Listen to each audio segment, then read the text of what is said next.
History often remembers great institutions, but every great institution begins with one person, one dream, and one simple idea.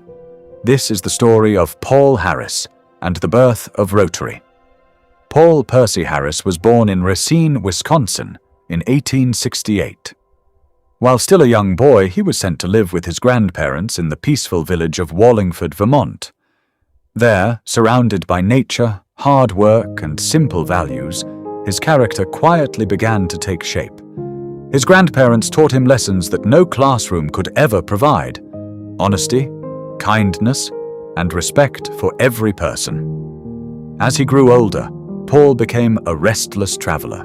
He worked in many occupations: teacher, reporter, cowboy, salesman, and finally, lawyer.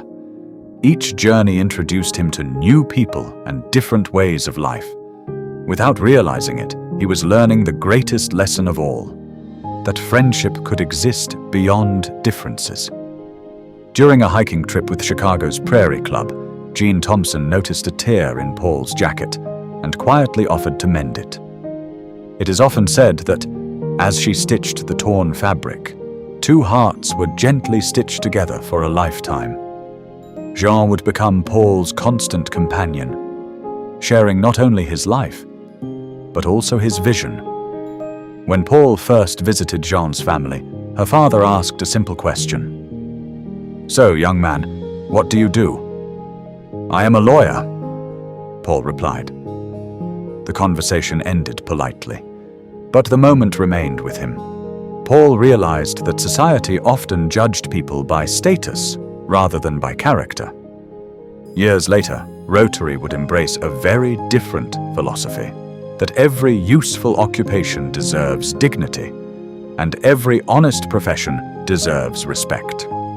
By the late 19th century, Chicago was one of America's fastest-growing cities. Its streets were crowded, its businesses flourished. Yet behind the energy, Paul felt an unexpected loneliness. He knew many people, but had very few true friends. One evening, after walking through the neighborhood with his friend Bob Frank, an idea quietly took root. Why not bring together people from different professions, simply to enjoy friendship and fellowship?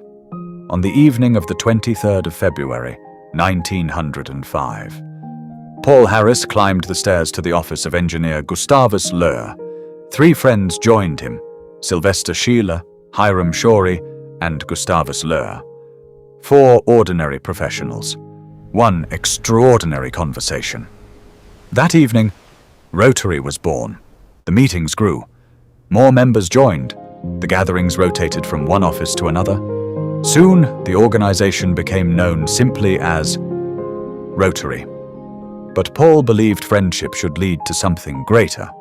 When members recognized the need for a public comfort station in downtown Chicago, they chose not merely to discuss the problem, they solved it. It became Rotary's very first community service project. In that quiet act of service, a fellowship became a movement. What had begun in one small office would soon travel far beyond Chicago, across cities, across oceans, and across continents. One idea was about to change the world.